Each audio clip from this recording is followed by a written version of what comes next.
afternoon, good morning, and good evening to those joining us here from Israel. My name is Gidon Hersher, and I'm coming to you live today from Haifa, and I serve as the Vice President for Development at the University of Haifa. So on behalf of the university and our team stateside at the American Friends of the University of Haifa, we thank you for joining us for today's program. By way of reminder, the title and the subject is Beyond the Headlines, Interfaith Dialogue and Shared Society in Israel Today. I want to repeat it again because the language is intentional. Beyond the Headlines, Interfaith Dialogue and Shared Society in Israel Today. And I say that language is intentional because I think in years past, a lot of the discourse used the term coexistence, which is essentially a description of something. It's a fact. We today have come to talk about what we do with that fact and how you actually bring it to life. At a time when Israel is frequently portrayed through the lens of polarization and conflict, we at the university feel it's important to create a space for a different perspective, a perspective that highlights the sustained, thoughtful, and deeply human work of interfaith engagement taking place on the ground. The University of Haifa is uniquely positioned to host this conversation. I think that we sit at a magical and hopeful intersection where academia meets community-based action. Located in one of Israel's most diverse and multicultural cities, our university reflects the full social fabric of the country: Jewish, Muslim, Christian, Druze, secular, religious students studying and working side by side. And this diversity is not only symbolic, it is lived, it shapes our campus culture, our research, our priorities, and in general, our commitment to shared society. And one of the clearest expressions of that commitment today is the work of the newly established Frieze Center for Shared Society, as well as the Haifa Laboratory for Religious Studies, which will be the primary content piece for today's conversation. The Haifa Laboratory for Religious Studies runs a pioneering MA program in interfaith dialogue and cooperation. And this is actually the first of its kind, bringing together religious leaders from across communities for sustained academic study and structured dialogue, not as a one-time encounter, but as a serious, long-term engagement. And so we're honored today to be joined by three distinguished alumni of that MA program. And before I actually introduce them, I want to let you know this is not a joke about a Jew, a Muslim, and a Christian that walked into a bar. This is actually the individuals that we want to bring you today in quite a serious framework. So I want to introduce you to Ms. Dua Odeh, head of the Women's Council in the Islamic Ahmadiyya community in Kababir, Haifa, a recognized community leader who has participated in joint interfaith initiatives promoting dialogue and peace in the region. Next, Father Saba Haj, spiritual leader of the Greek Orthodox Church of Ibelin, who works closely with his congregation and broader community in fostering interreligious understanding. Last but not least, Rabbi Elchanan Rosenfeld, an Orthodox rabbi who has brought his own faith leadership into meaningful conversation with peers from other traditions. I'm going to ask you to pause and take another look at the screen. This is not an ordinary moment, nor is it an ordinary image that is in front of you. This is the starting point for change in our country. Moderating today's conversation is Professor Uriel Simonsohn. He's the founding director of the Haifa Laboratory for Religious Studies, as well as the founding director for the Frieze Center for Shared Society, all at the University of Haifa. Uriel's work reflects the university's commitment to rigorous scholarship combined with meaningful civic engagement. Before we begin, I want to acknowledge that programs like this and the broader academic and community initiatives behind them are made possible through the generosity of supporters who believe deeply in the University of Haifa's mission, as well as a belief in the truly unique circumstances that make up our campus, our student body, our faculty, and as we'll see today, our curriculum.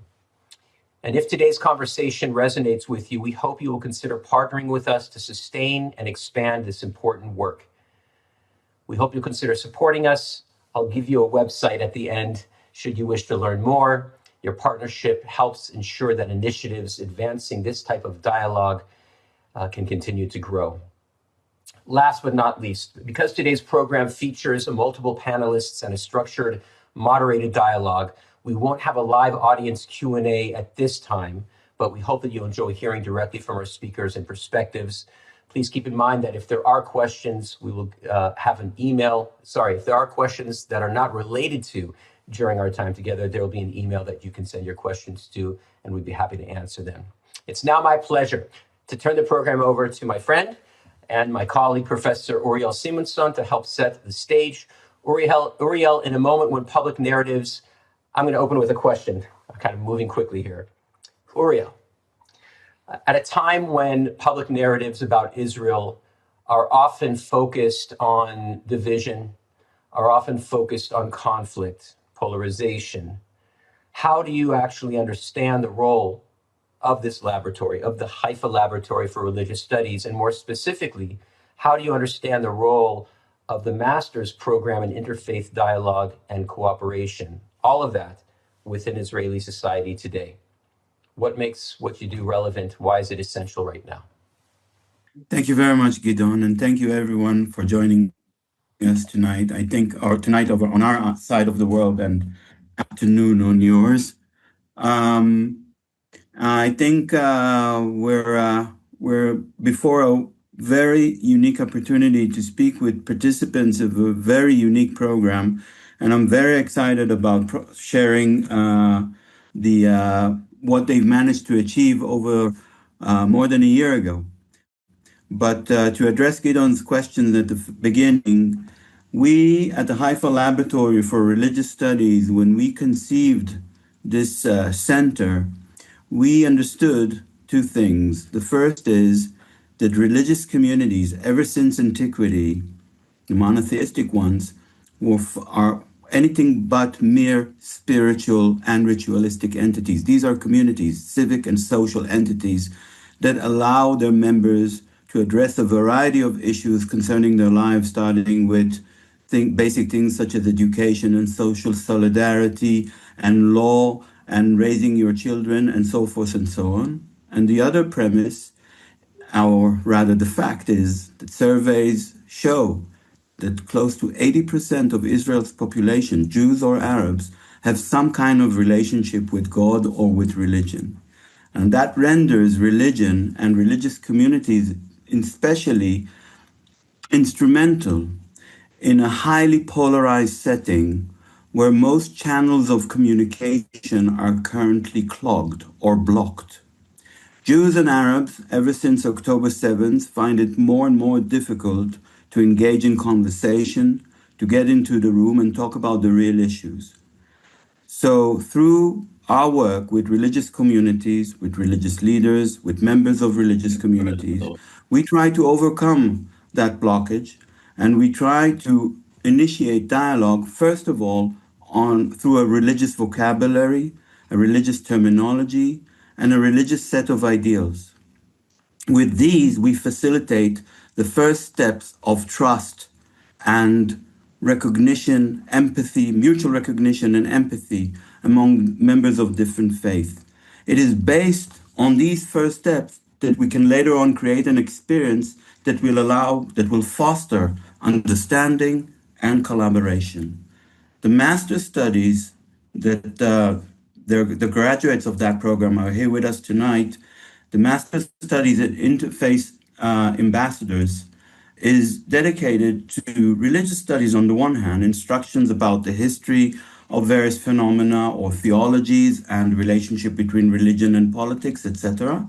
But at the same time, these students, all members, all leaders of different religious communities, receive extracurricular content that will allow them down the road to initiate grassroots level interfaith collaboration. So this means also an alumni group.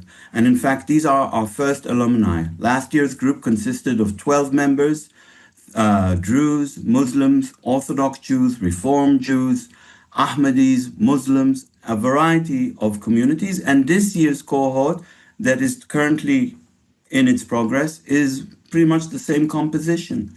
Every year, we're looking forward to accept these members of different communities on campus to facilitate their relationship, their joint experience, and later on to work with them in their different communities and start spreading the word of interfaith collaborations across religious divides. I have much more to say, but I think what these people over here with us tonight have things that are far more interesting than what I have to say.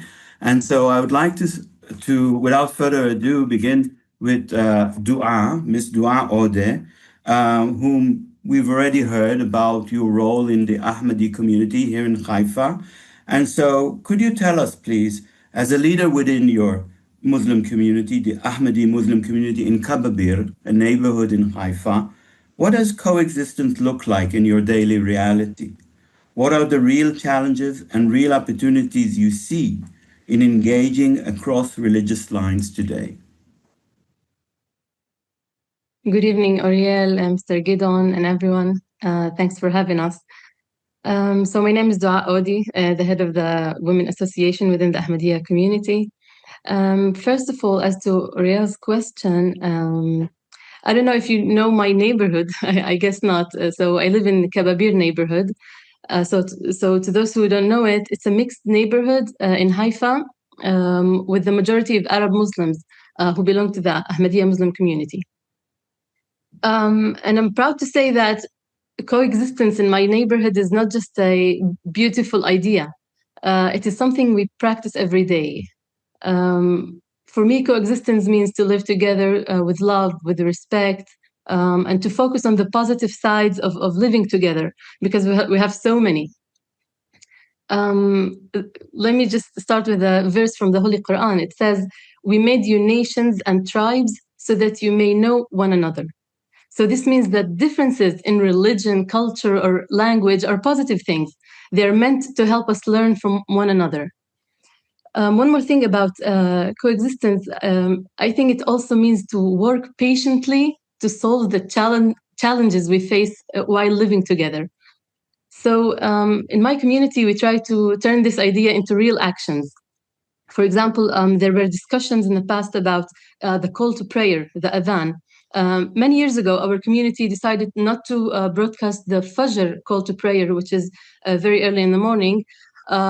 We decided not to broadcast it on loudspeakers because it's early and we have like a Jewish neighborhood, Jewish neighbors and Christians. And for the other prayers as well, we keep the volume low.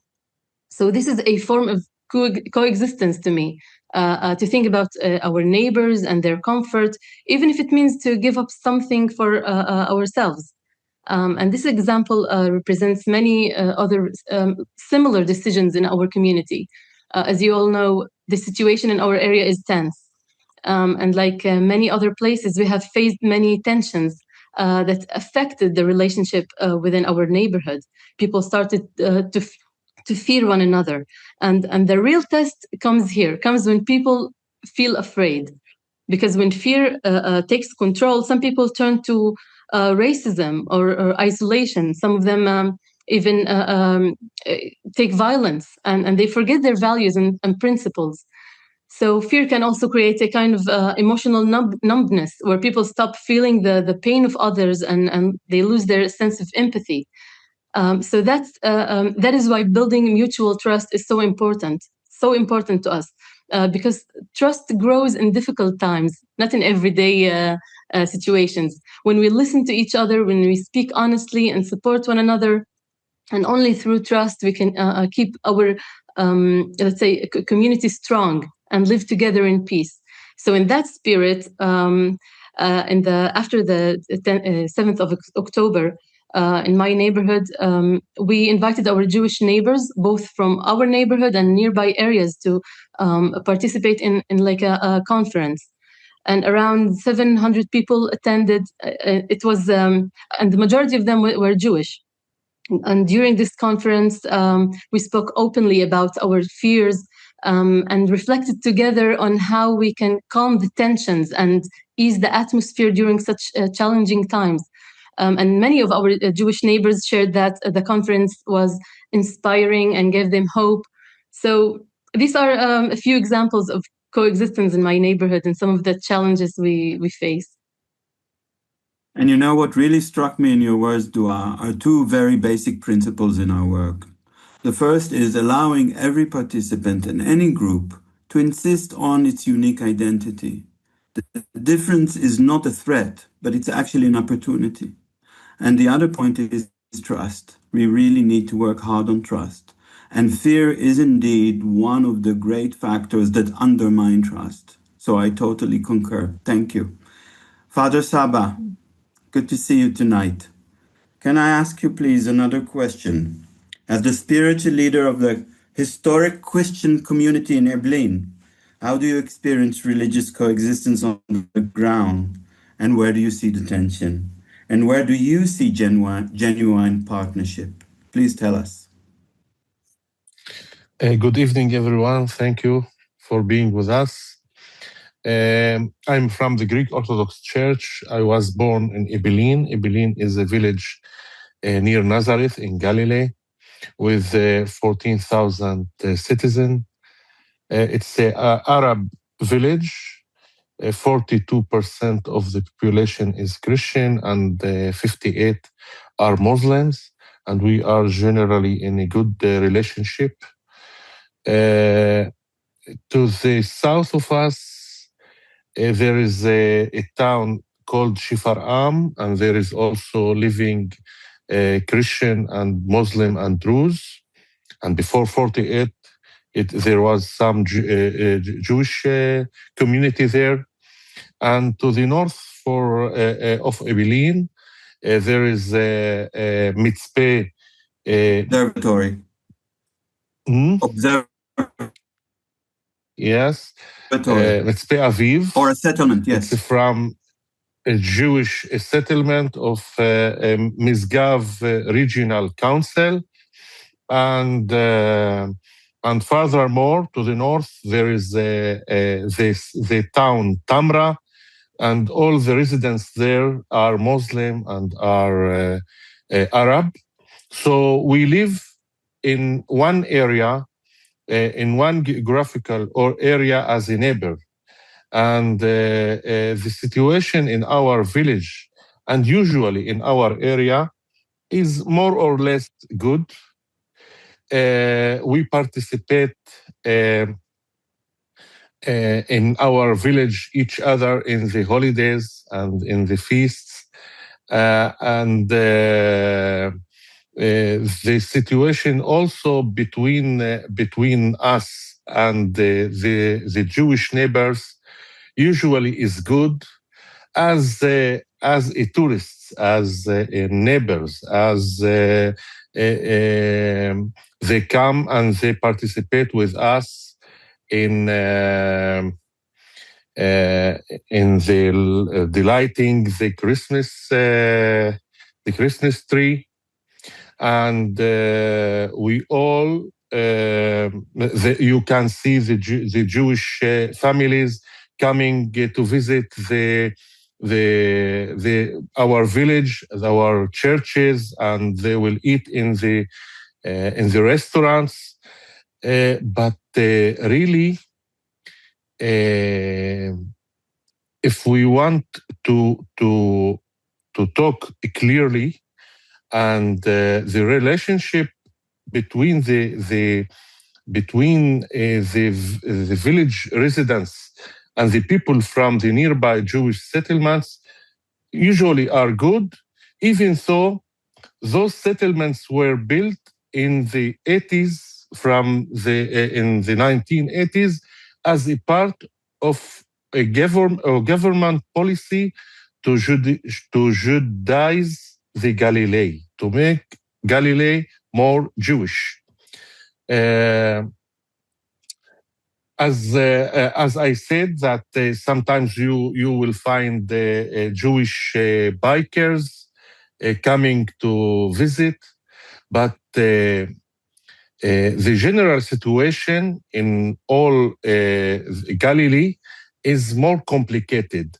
Maybe in Ebilin because it's a small village, maybe in Kababir because it's a mixed neighborhood. The relationship is better than other places, but there is no really full partnership between Jews and Arabs.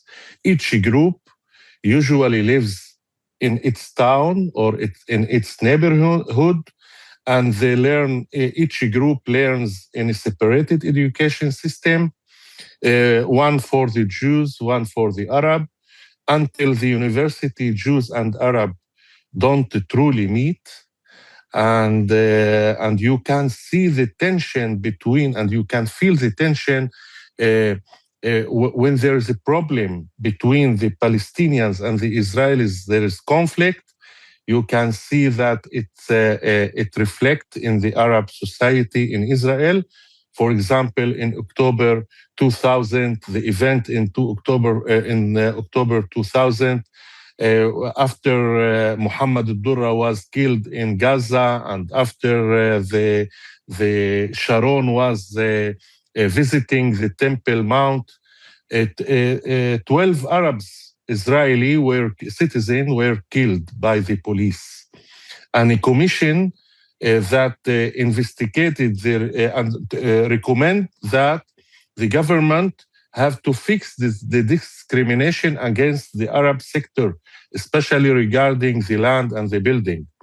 And also in the Guardian of the Wall in 2021, after the Israeli police entered Al-Aqsa Mosque, Hamas fired the missiles to the Israeli, and Israel attacked Gaza, and it caused a problem and struggle between the Arabs and the Jews.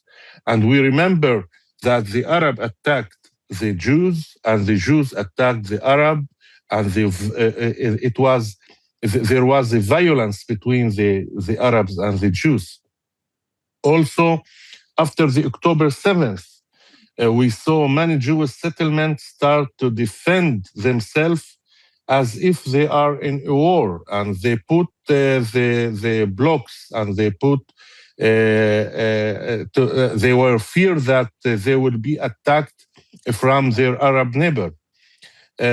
Even when the conflict with Iran was, and the war with Iran, after Iranian missile hit Tamra, the Arab village near us, and 4 women were killed, we saw the video of Jewish youth dancing and singing.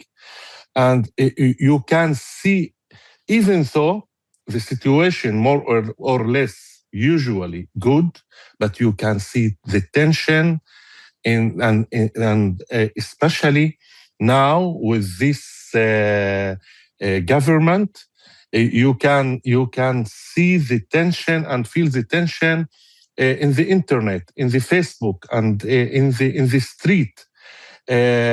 So I want to say that even if even the situation is good in some places, but in general it's not so good, and we have lot of work to do, and that's why we have this is very important that we have to do this work. And this is exactly what we mean by beyond the headlines, because when looking beyond the headlines, you hear about experiences such as those reflected by Dua, and then at the same time you can hear a description that comes from Father Saba that shows that there are other sides to the very same reality that are experienced very differently. I now would like to turn to our third speaker, Rabbi Elchanan Rosenfeld. Rabbi Elchanan Rosenfeld, I would like to stress, is an ultra-Orthodox Jew living in Bet Shemesh. He never learned English. He refuses to learn English. He doesn't want his children to learn English. And this is why we're going to hold the conversation in Hebrew, and I will translate Rabbi Rosenfeld's words. So to begin with, Erev Tov, Rabbi Rosenfeld. To begin with, I'm going to ask you pretty much the same question. In your work as an Orthodox rabbi, how do you approach relationships with people of other faiths? What are the questions or concerns that arise within your community around interfaith engagement? הרב רוזנפלד, אתה רוצה שאני אתרגם לעברית או שהשאלות כבר ברורות? השאלות ברורות. קודם כל, ערב טוב לכולם. ערב טוב לך, אוריאל. תודה רבה על ההזדמנות להשתתף בכזה ערב חשוב. אני רק אתרגם. First of all, thank you everyone. Good evening everyone. It's a great pleasure to be with you tonight and to have this opportunity. כשאני ניגש ושואל את השאלה, מה שאתה שואל, איך אני מתייחס לדתות אחרות, אז אני רוצה להקריא קטע מגמרא, אני אצטט מתוך... רגע, אתה עכשיו מבקש מלתרגם גמרא לאנגלית. So, when Rabbi Rosenfeld wants to talk about his attitude toward members of other faiths, he wants to cite or to quote a passage from the Gemara. So I'm going to have to do a double translation here now. Gemara into English. Okay. הגמרא בעירובין, מסכת עירובין, בדף י"ג. עירובין tractate, page 13. אמר רבי אבא, אמר שמואל. רבי אבא אומר בשם שמואל, 3 שנים נחלקו בית שמאי ובית הלל. This is a discussion between 2 rabbis in the Tannaitic period, and they spoke about the dispute between Beit Shammai and Beit Hillel. The dispute went on for 3 years. הללו אומרים הלכה כמותנו, והללו אומרים הלכה כמותנו. These say the halacha is according to our way, and these say the halacha is according to our way. יצאה בת קול משמיים, ואמרה, אלו ואלו דברי אלוקים חיים. בת קול. יצא קול מהשמיים, התפרסם. A voice from the sky came down and said, these are God's living words, and these are God's living words. אבל הלכה כמו בית הלל. But the halacha is according to Beit Hillel. שואלת הגמרא, וכי מאחר שאלו ואלו דברי אלוקים חיים, מדוע, מפני מה, זכו בית הלל שהלכה כמותם? And the Gemara asks, since both positions are acceptable by God, why is it that the halacha, the ruling, is according to Beit Hillel? עונה הגמרא, מפני שנוחין היו, ושונים דבריהם, חוזרים על הדברים שלהם, וגם על דברי בית שמאי, ולא עוד, אלא שמקדימים דברי בית שמאי לדבריהם. This is because they are pleasant or they are agreeable in their demeanor, and they are also shonim b'divreim. מה אמרת? shonim b'divreim. שונים, חוזרים על הדברים. Oh, and they repeat what their interlocutors say, and even when they begin stating their own opinion, they start by stating the opinion of their interlocutors. משמעות הדברים שאני צריך לדעת ולהכיר את מי שחושב שונה ממני, ולא רק, אלא לחזור על דבריו כדי לוודא שהבנתי את דבריו בצורה נכונה. The meaning of this is that תצטט לי עוד פעם את המשפט בהתחלה, שאתה רוצה... אני אומר, אני רוצה לוודא שהבנתי את דבריהם היטב. אז אני אומר את דבריי, אבל קודם כל מקדים את מה שאמר השונה ממני, אלה שאני חולק עליהם. The point is that no matter what is my personal position, I have an interest, I have an invested interest in knowing what is the opinion of the other. And therefore, when listening to the other, my point is, first of all, to repeat what the other said to me. Even if the other thinks differently from me, I find the other's word of value. הדברים נכתבו לפני 1950 שנה, ורלוונטיים גם להיום. These words from the Gemara were written somewhere around 1900 years ago and remain relevant to this very day. כשאני רוצה ללמד את תלמידיי משהו, אני צריך לדעת גם את אלה שחושבים אחרת. אני צריך להכיר אותם ולהכיר את דעתם, גם של אלה שחושבים אחרת ממני.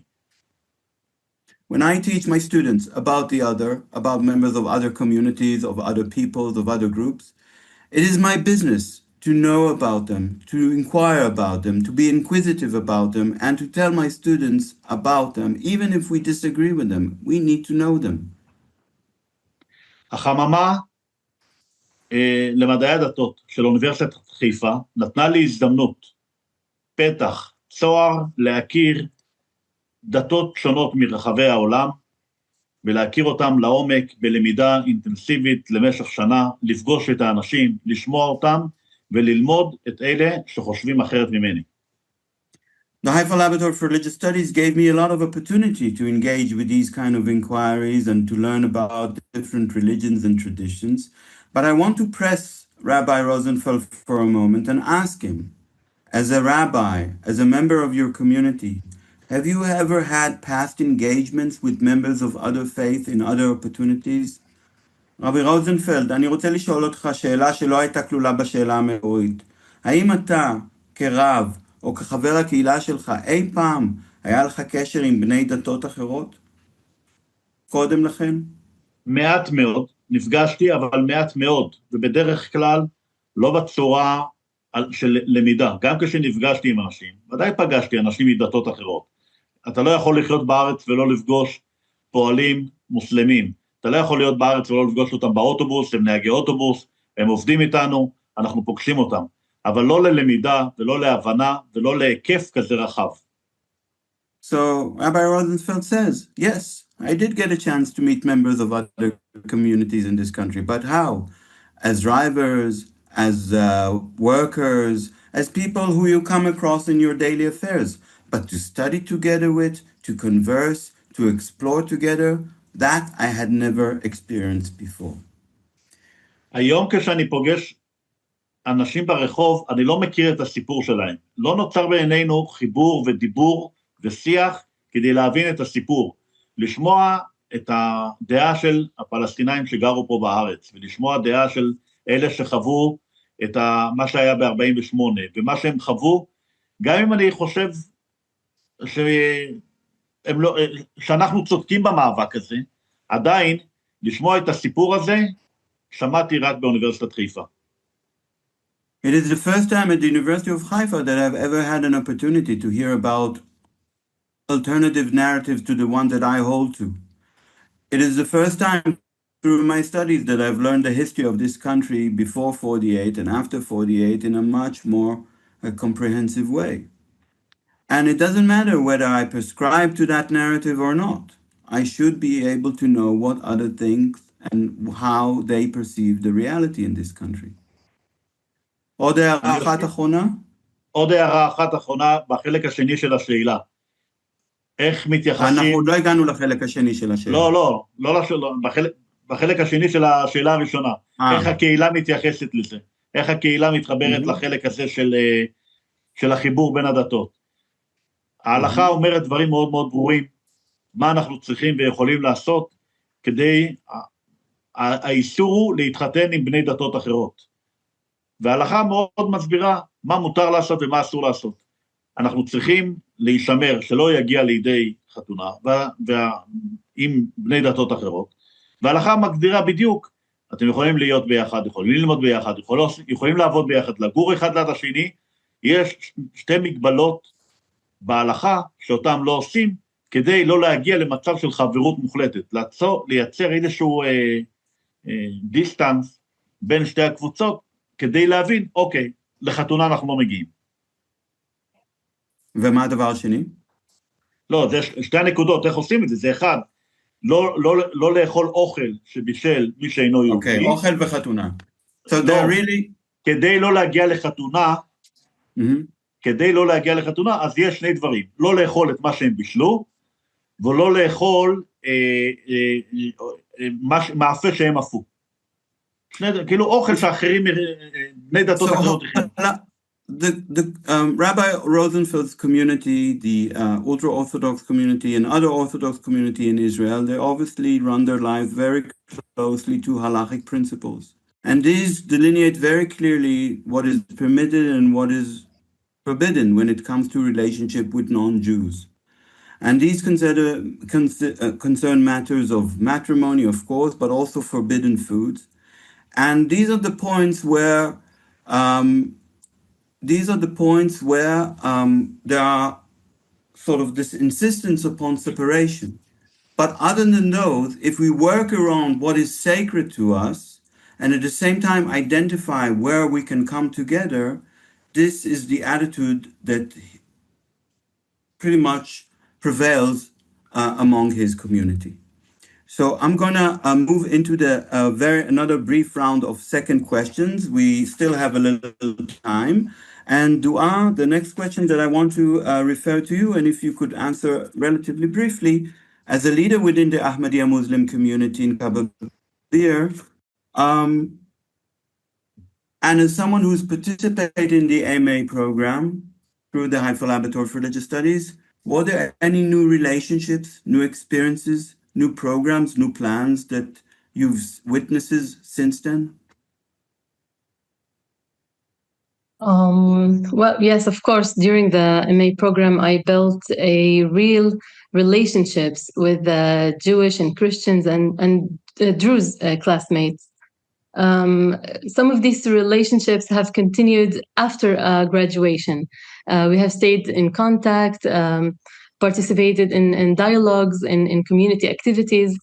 And even when there is no formal project, the personal connection itself is meaningful by itself.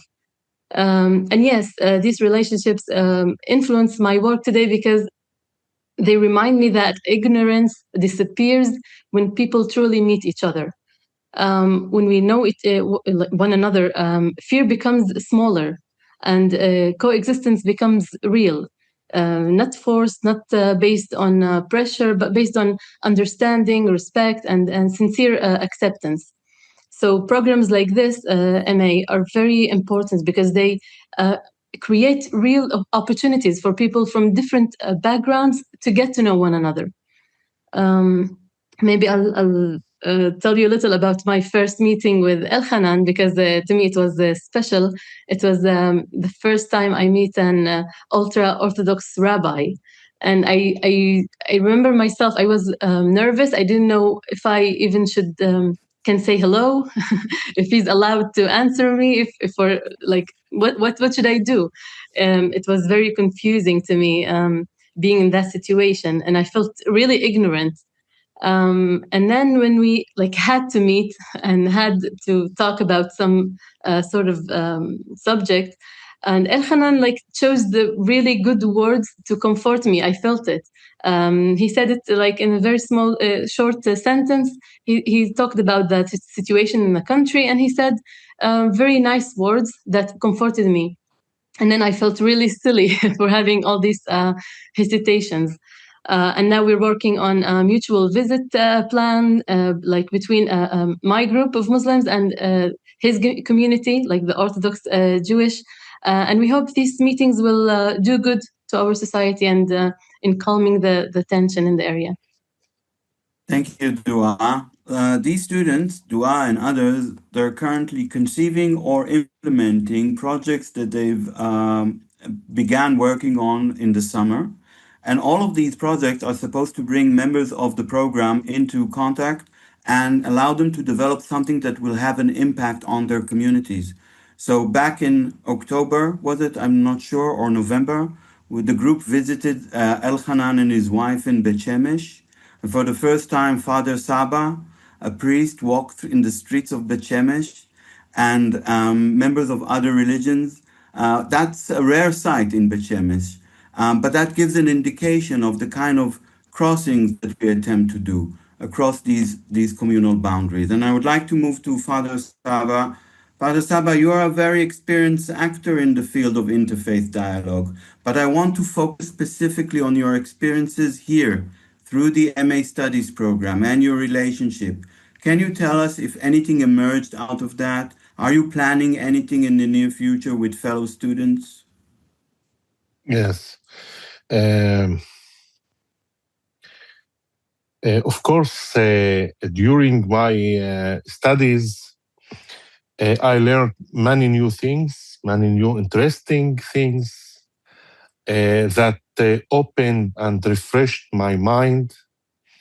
At the same time, we participate in a program at the Rosing Center, and we had very interesting meetings that gave us tools to discuss sensitive and important issues.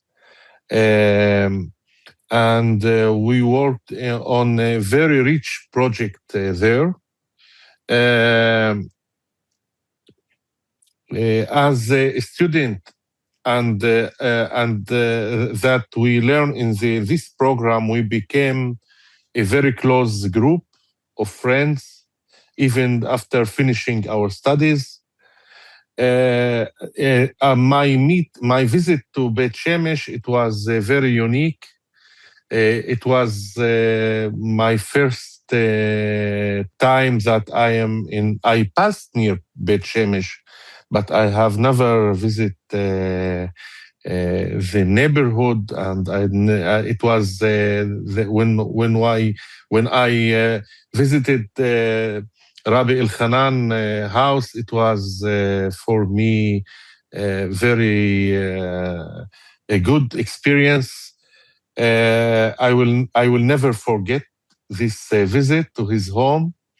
I was very surprised, by what I heard there. Many things I didn't know, and I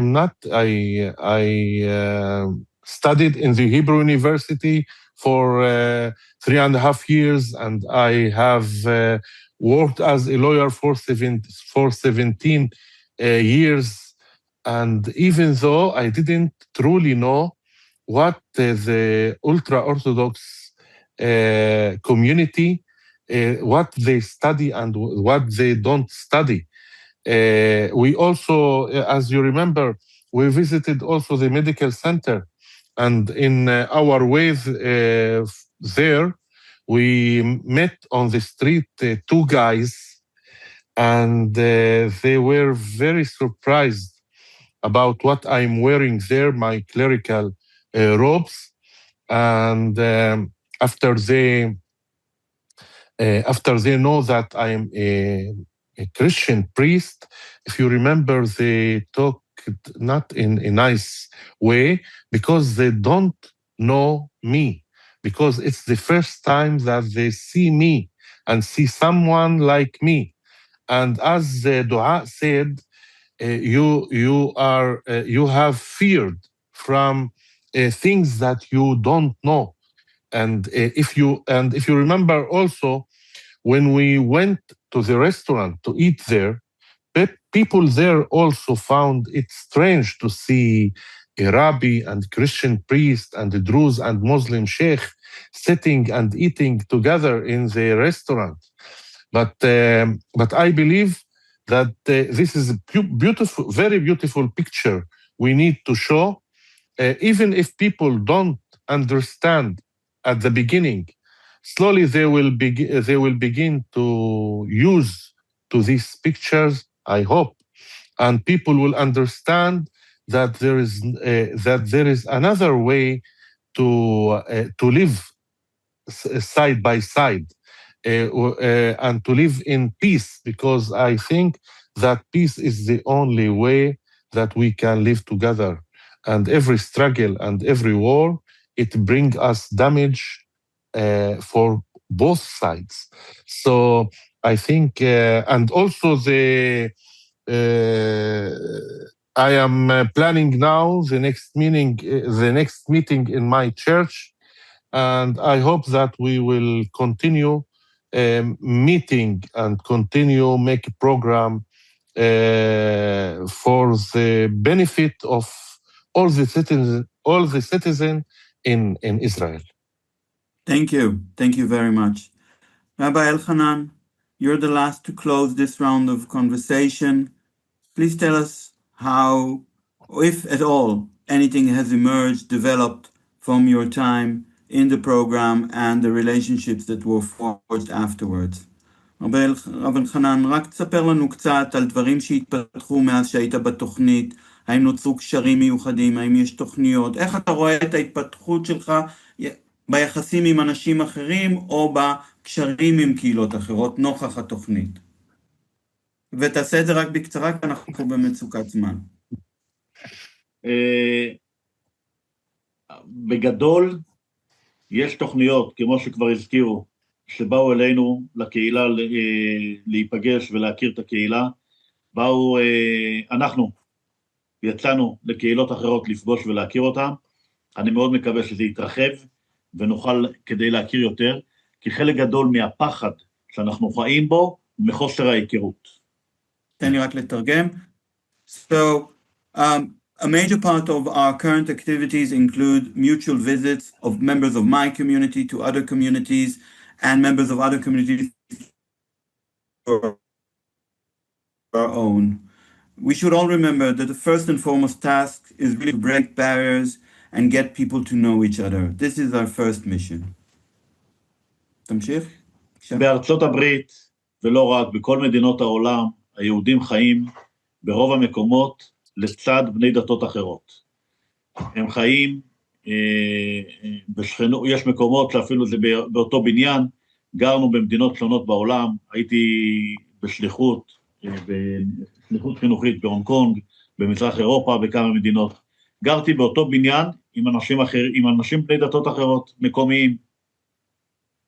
Around the world, people in America and in other parts of the world, Rabbi Elchanan personally was to Hong Kong and other places, and everywhere, members of different faith groups live together in the same apartment building, of course in the same neighborhood, and it's not considered an exceptional thing. הבעיה בארץ שיש בגלל המצב הפוליטי, ובגלל המצב המלחמתי, ובגלל המצב, מה שקורה במדינה, ההרג והמלחמות, אז זה לא שאני לא רוצה להכיר את השני, אני מפחד מהשני. הפחד. The problem in Israel is that because of all the violence, the wars, the tragedies, is that it's not that we don't want to know about the other, but we're afraid from the other. ואם נצליח להסיר את הפחד, אז דואה וכולם יוכלו להסתובב בבית שמש, ואנחנו נוכל להסתובב באזורים שלהם ולא נפחד. בוא נראה, ככל שנכיר את הסיפור, נצליח להסיר את הפחד הקיים והטבוע. שוב, אני לא אומר אם זה טוב או לא טוב, אבל זו המציאות. אנחנו מפחדים להסתובב במקומות אחרים. Therefore, our primary mission is to eliminate fear.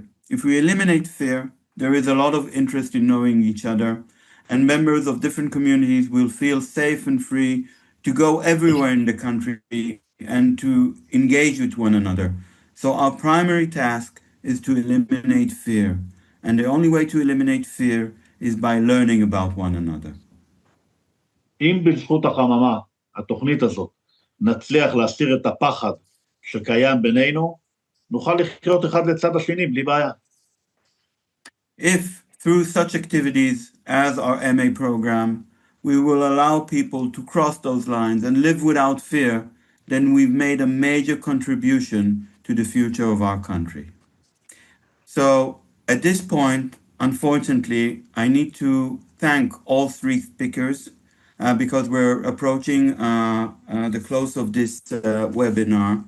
I would like to, beyond thanking the speakers, who I find their words, of course, very candid and illuminating, I want to share with those who are with us tonight that the MA Studies program initiated by the Haifa Laboratory for Religious Studies a year and a half ago, the first cohort was last year, is something that is constantly seeking to expand.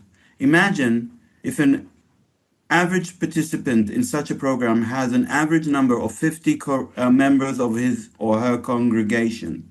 And if every year 12, 15, or 30 participants are in the program, each one of them have 50 members of the congregation. Think about the linear expanding impact of this program down the road. If all of these individuals, through their alumni corpus, will begin initiated cross communal activities and collaborations, the radiation of what they've experienced as a group will become greater and greater through their circles of affiliation. So I think with that thought, I would conclude this night's conversation and hand on the final words to Gidon. Thank you, everyone. Obviously, Professor Simonsohn, but our guests who are more than guests, but have kind of crossed into a space where we're partners, and maybe at some point we can even call each other family. I also want to thank those that have shared questions and comments in the chat. We have seen them, received them, and many are heartwarming and reassuring. It's so important, these conversations that take place really virtually through several locations. And there's a global audience with us today, which indicates that people care and that it is worth taking a moment out of your day to both listen and learn, as well as to share your comments. What we have heard today is not simply an academic discussion. It is clearly a lived experience. It's the steady, often quiet work of trust building and civic responsibility. It's that kind of work that strengthens societies over time. I will also say it's also the courage of the participants that strengthens societies over time. At the University of Haifa, shared society is not just an abstract idea. It is embedded in our campus, in our city, and in the programs that we operate. And initiatives like the master's program in interfaith dialogue that we've just learned about, it's initiatives like that to demonstrate that interfaith dialogue can be thoughtful, it can be rigorous, it can be deeply impactful, especially when grounded in serious scholarship and real world leadership. And that's exactly what we saw today. As I mentioned in the beginning of our conversation, if today's conversation touched you and you connected with it and you want to support this type of work, then I respectfully guide you to the following website where you can learn more about the university as well as ways to support the university. And that's www.afuh.org. AFUH, American Friends of the University of Haifa, AFUH.org. And it's your support that helps ensure that initiatives like this, like advancing dialogue, shared society, and community leadership can continue to grow and reach even more people, as Professor Simonsohn mentioned in his closing remarks about imagining what could happen if we were to invest more. And programs exactly like this are made possible because of people that believe that education and research and meaningful engagement are actually worthwhile long-term investments in Israel's civic resilience and in Israel's future. With that said, we thank you again for joining us. We thank you for your engagement and for your continued support of the University of Haifa. And with that, we conclude our program.